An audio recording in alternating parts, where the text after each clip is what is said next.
Audio du livre Rien, c'est déjà tout, chapitre 6, les liens entre 3D et autres dimensions avant ma rencontre avec ma flamme jumelle. De ma naissance jusqu'à la rencontre de ma flamme jumelle, tous les événements qui se sont inscrits sur mon chemin ont participé à ma précompensation de parcours de flamme jumelle. Et les événements ésotériques ou paranormaux que je vous rapporte dans les chapitres précédents ont été mis sur ma route afin que je puisse envisager que cette relation puisse exister. Effectivement, de base, j'étais quelqu'un de rationnel, de terre à terre. Je n'aurais jamais voulu croire à tous ces événements qui sortent de l'ordinaire et qui penchent vers l'irrationnel et le paranormal. Je n'aurais jamais pu imaginer croire ni aux sorties de corps, ni aux signes et synchronicités, et encore moins aux emprises démoniaques et aux relations flammes jumelles. J'aurais même déjà eu du mal à concevoir l'emprise perverse narcissique, et c'est d'ailleurs ce qui est rapporté par toutes les victimes. Il n'y a que les personnes qui le vivent qui le comprennent. Dans ce chapitre, je vais dévoiler une frise chronologique de faits en 3D liés étrangement aux faits d'autres dimensions. Ces synchronicités et signes vont être beaucoup plus nombreux dès la rencontre avec ma flamme jumelle. Alors, dans le but que la lecture soit fluide, ils seront racontés dans le chapitre suivant, puisqu'il est dédié dans sa totalité au parcours flamme jumelle, à partir de la rencontre avec mon autre.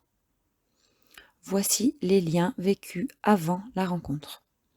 Voici 2 informations qui corroborent un vécu. Lutetia, à la fois lieu du décès de Saint-Denis de Paris et identique au nom du lieu où je me rendais ce matin du 9 octobre. À savoir que Saint-Denis de Paris meurt le 9 octobre, à Lutèce. La Saint-Denis de Paris se fête donc le 9 octobre. Ce saint est représenté, tête coupée, avec sa tête entre les mains, et il est celui qui lève les emprises des têtes. Par ailleurs, à savoir que les cloches des églises chrétiennes sont baptisées et véhiculent la parole du Saint-Esprit via les vibrations émises par leur son. Ça, je l'ai su plus tard en faisant des recherches. Je ne suis absolument pas croyante à ce moment-là. Je vais l'être un peu plus tard et après rejeter en globalité tous les dogmes. Vous pourrez comprendre au fur et à mesure du récit. Comment ne pas trouver de signe de lien dans le récit réel vécu suivant ? Le dimanche 9 octobre 2016, me rendant au Lutetia, le seul bureau de tabac de ma ville ouvert le dimanche, pour m'acheter des cigarettes après une nuit d'enfer humiliée une fois de plus par Léon, mon conjoint manipulateur pervers narcissique, mais dont je n'ai encore pas conscience de ces 3 mots, et père de petit Nils. Je suis à cette époque encore totalement sous son emprise. Il me domine, me fait culpabiliser. Je suis encore rougie par les larmes, les yeux défaits et le cœur serré ce matin-là. Il se trouve que j'arrive à l'heure très exacte où sonnent les cloches de la messe. Je m'empresse, bizarrement, d'ouvrir ma vitre de voiture pour écouter le son des cloches. Il m'attire incroyablement. Je trouve une place de parking en face du bureau de tabac qui est lui-même en face de l'église. Je reste à écouter les cloches sans raison. Je suis attirée comme un aimant par leur son, sans savoir pourquoi. J'apprendrai plus tard donc qu'elles sont baptisées et censées véhiculer les messages du Saint-Esprit. Je ne sais pas pourquoi, mais c'est ainsi, je ne bouge plus. Dans le vent doux, j'écoute jusqu'à la fin le chant des cloches avec une vraie sensation d'apaisement. Puis, sans y prêter attention plus que cela, je continue mon chemin en me disant que ce doit être le traumatisme qui fait que j'arrive à m'arrêter pour écouter des cloches, chose inutile que je n'aurais jamais imaginé faire, moi qui suis toujours pressée, stressée et donc agnostique à cette époque. Ce jour-là sera le tout premier jour de la fin de l'emprise de ce conjoint diabolique. C'est ce jour-là que j'ai ma première prise de conscience et un éveil de lucidité sur l'emprise que je vis. Par ailleurs, dans les jours qui suivent, tout s'enchaîne, comme si la source n'attendait que ça pour me tendre la perche. Via mon fils Bastien, qui en parle au collège, j'obtiens enfin une porte de sortie avec aide et protection extérieure. Léon est exclu de notre appartement par les services sociaux, qui augmentent ma conscientisation récente et m'assistent dans mes démarches.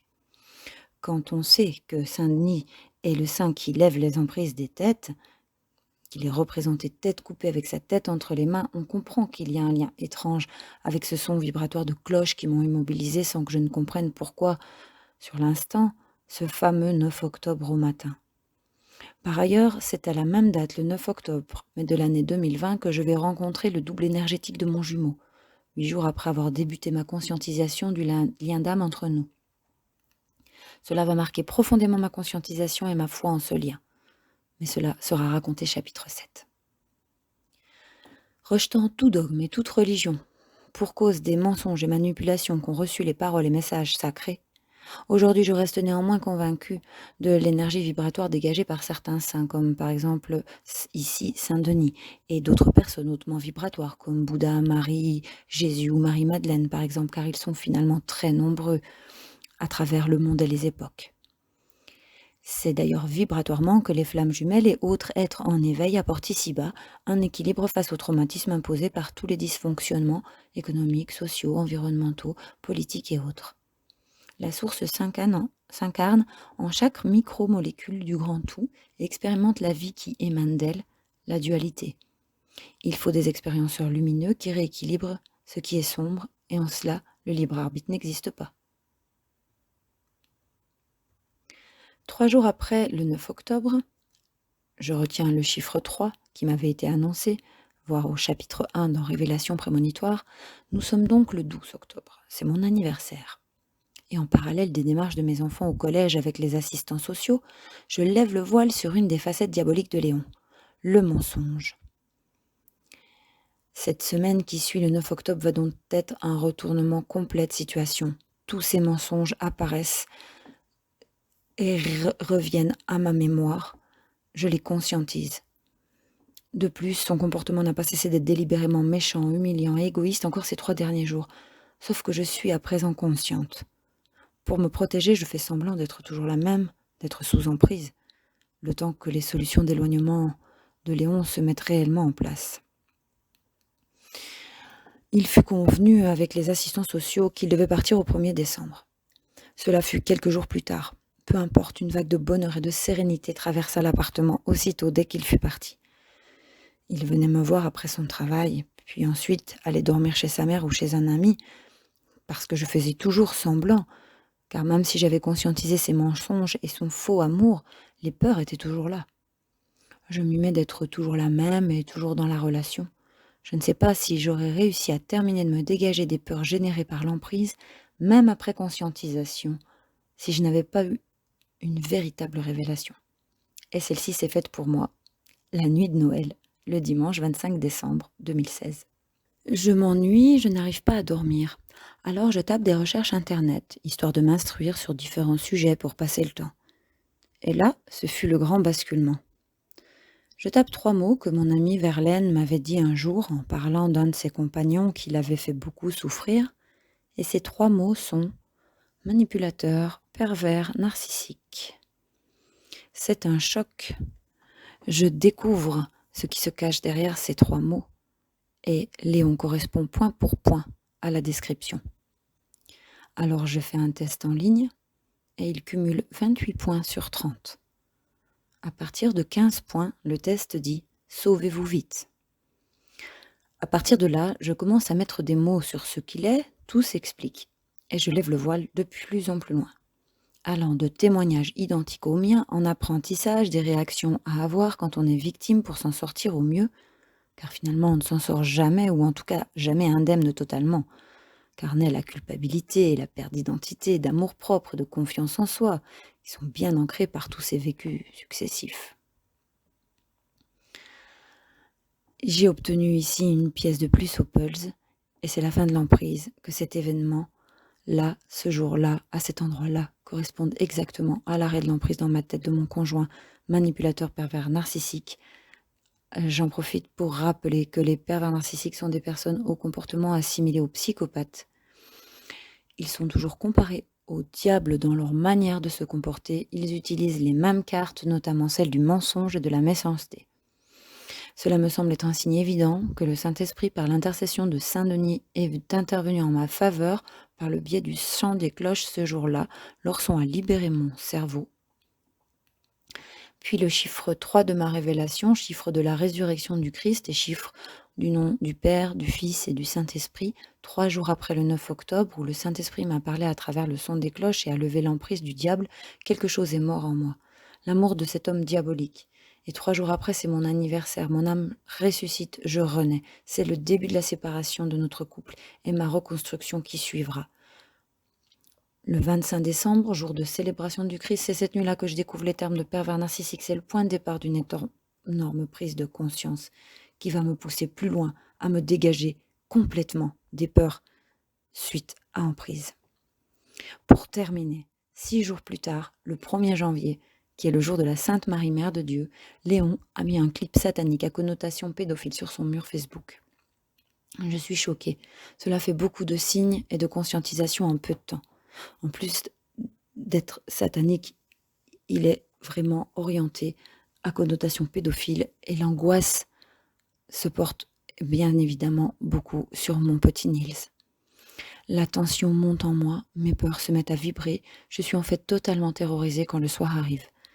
Mes genoux tremblent et se cognent l'un sur l'autre quand la nuit arrive tellement j'ai peur qu'il entre par une fenêtre et vienne m'assassiner.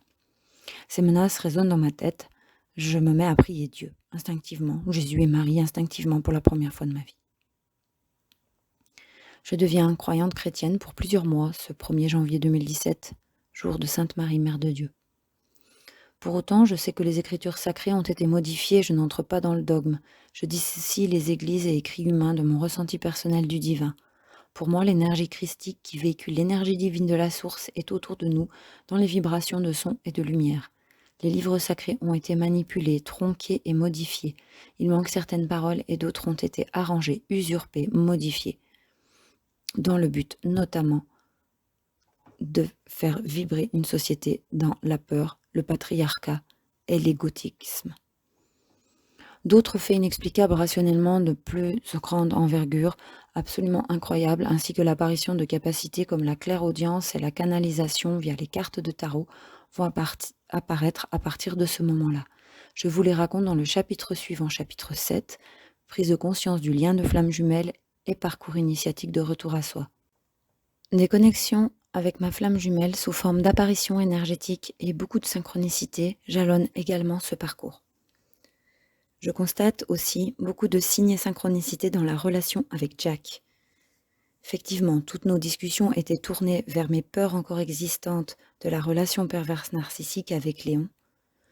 Et lui, il meurt de peur 1 mois et demi plus tard.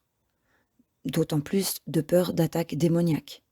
Quand on sait que Jack était pris de comportements nocturnes dysfonctionnels inexpliqués, cela fait beaucoup de choses qui corroborent la théorie d'une emprise démoniaque de Léon. Et quand on sait que les flammes jumelles sont toujours attaquées par l'ombre, cela corrobore également. Léon se relevait la nuit, se tordait les mains en pleurant ou en ayant extrêmement peur, ou encore parfois en se prenant pour un enfant. Il tortillait ses grands doigts dans tous les sens, c'était effrayant. Un jour, il m'a entièrement recouvert de tissu pendant que je dormais, puis s'est assis sur moi et se tordait les mains dans cet état de conscience modifié, tout en sortant difficilement la phrase suivante. « Chut, si tu parles, ils vont te tuer. » Dans ces moments-là, ses yeux étaient vides, gris, et quand il arrivait qu'il pleure, les larmes coulaient en masse, même par son nez, et il laissait faire, comme si son corps physique ne ressentait pas. Sachant qu'il a subi un accident de voiture quand il était petit et que sa mère l'a cru mort un instant, je me suis toujours demandé s'il n'avait pas été possédé à ce moment-là, puisque parfois, il se prend pour un enfant dans cet état. Au décès de Jack, je trouve un emploi stable dans un laboratoire. L'information arrive via un message, le jour exact, à l'heure exacte de l'enterrement de Jack. J'y vois un signe également. Je vais passer 3 ans dans ce laboratoire, et quelque part, mon côté alchimique dans la matière va naître. Je vais quitter cet emploi de manière tout aussi synchronisée lors de la courte période de lune de miel avec ma flamme jumelle. Je vais laisser mon laboratoire et mes mesures 3D et expériences à l'extérieur de moi pour débuter alors mon parcours alchimique à l'intérieur de moi et sur d'autres dimensions. Je vais m'occuper de la chienne de Jack après son décès. Un jour, je vais la promener dans un pré en bordure de cimetière. Il l'emmenait souvent là-bas, c'est proche du centre-ville et elle peut y courir en liberté. Alors qu'elle court à environ 20 mètres devant moi, j'ai une intuition. Je ressens que je vais trouver quelque chose qui sera particulier, un signe, sur le chemin, à l'alignement de la tombe de Jack. Effectivement, à cet endroit, Il y a une gigantesque mue de serpents, comme j'avais prévu. J'y perçois un message. Cette mue symbolise Léon. Il est parti, il a muté. Il a fait peau neuve ailleurs. Le serpent symbolisant bien sûr toutes ces énergies démoniaques et malsaines. Je décide de partir immédiatement. 2 minutes après, la chienne se roule dans l'herbe fraîche. Mes yeux tombent alors sur un trèfle à 4 feuilles. Un vrai, ceux qui ont les feuilles terminées par une forme de cœur. Je souris et me dis que je vais le donner à la maman de Jack, à qui je ramène la chienne, car nous alternons les tours de garde. Dès que cette pensée se termine, je trouve un second trèfle, sans même avoir bougé d'un pas. La proportion statistique de chance de trouver 2 trèfles véritables de cette sorte-là, et non pas des faux trèfles qui sont eux un peu moins rares, est absolument incroyable. J'y perçois un message de bonne chance de Jack. Au final, c'est la voix de Jack que j'entends derrière les signes trouvés lors de cette promenade. C'est lui qui me dit que les démons sont partis de ma vie et qu'il me souhaite bonne chance à présent. L'âme de Jack me fait passer des signes ce jour-là, mais aussi le jour de sa rencontre en astral, que je raconte en chapitre 2, grand A, grand 4, rencontre d'une âme décédée.